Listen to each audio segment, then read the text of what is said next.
member of the Michigan Anglers Association as a volunteer helping down here with the fish cleaning and taking samples for the DNI. There's a DNI employee by the name of Marty Williams that's been working on a natural reproduction project. I believe it started in 2006. And what the DNI has done in the fish hatchery is fed a diet to the Chinook salmon. What we're trying to do is learn the percentage of natural reproduction coming out of the river. By feeding a special diet of an oxytetracycline solution in the diet, it puts a mark on the vertebrae of the fish. Right about in here is what we're going to sample in the vertebrae. It does not impact the eating quality of the fish whatsoever, but under ultraviolet light and conditions, Marty can go into the lab and identify hatchery reared fish from the natural reproduction fish. And so what I'll do first here is I have a friend of mine here, Andy Wisniewski, who are helping with the data collection. And on the tag, we'll take simple data of the Port of Muskegon, Chinook salmon, and at this point, I'll give them some weight data. Put on my eye.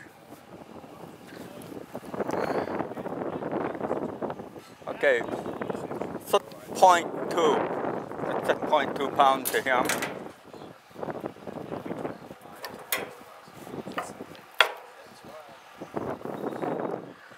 Six 652 millimeters. Take a scale sample, we'll match up the age of this fish. Put that in the data envelope that I just gave him with that data. Wipe off the knife every time on a wet sponge that's in a bucket of water so we don't get scales mixed up.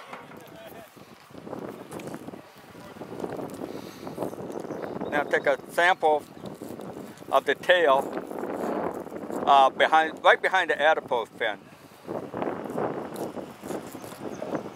Come on, Flippy.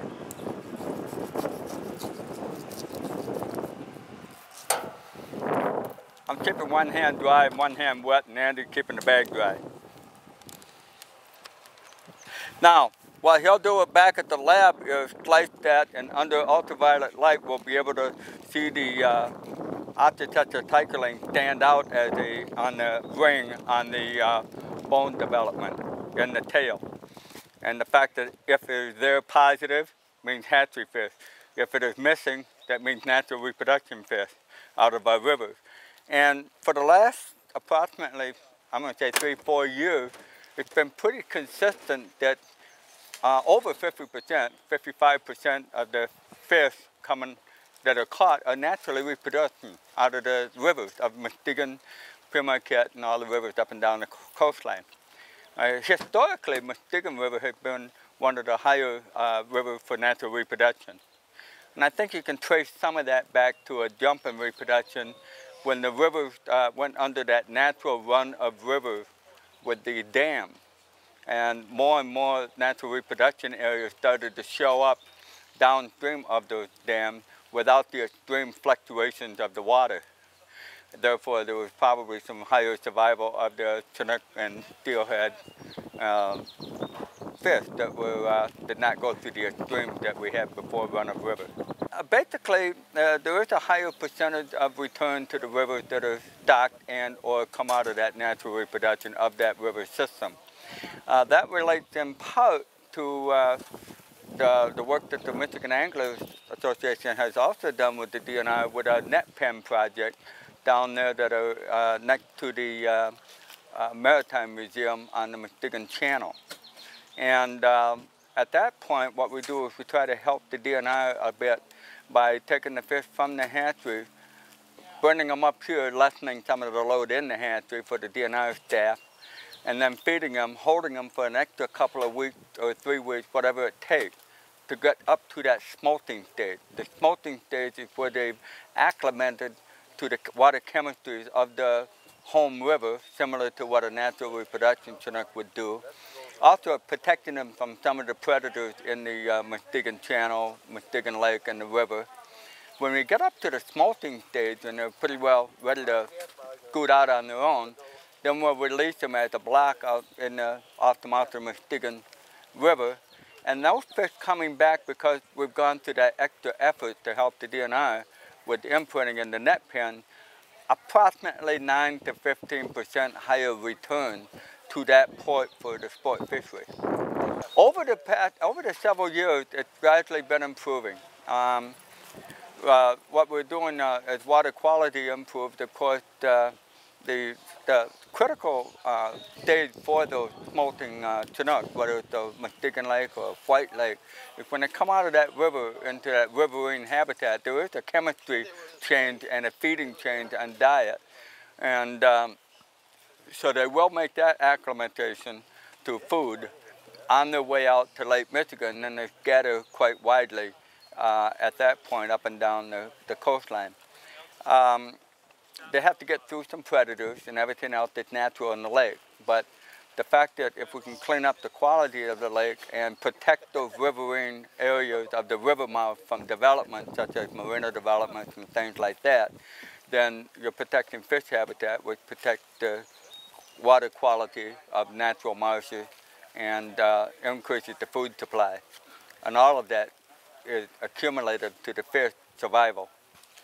We've come a long way over since the 1970s of late 60s, 70s of salmon fishing, both in fishery knowledge and the technology of the equipment that we can follow the fish. So between the DNR science research, the fish will school, they'll follow the food sources and temperature orientation.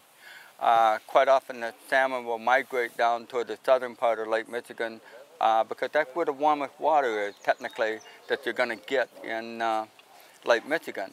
The alewife population is very temperature sensitive, and that's where the food goes. So you combine food and temperature habitat, that's where you'll find the fish. That's what they're doing to follow that regime. As they start out in the spring and migrate back north, there'll be more diversification as the summer warms up. Then you're dealing with such things as the thermocline in Lake Michigan, warm water on top, where the temperature starts to break to the colder water below. And at that point, with the technology they have on their sonars and fish finders, everything like that, then they can zero in on where those fish are.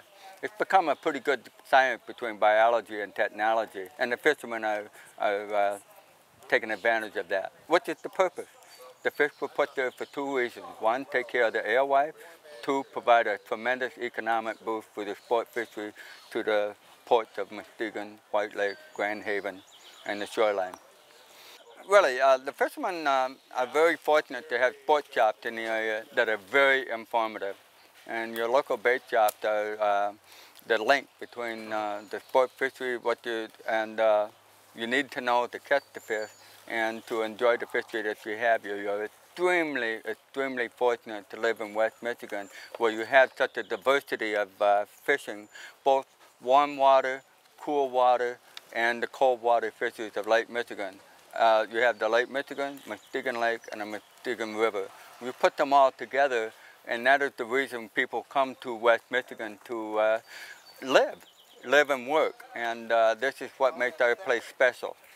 So if you're looking for information, you can go to the website of the Michigan DNR, michigan.gov/DNR/fisheries.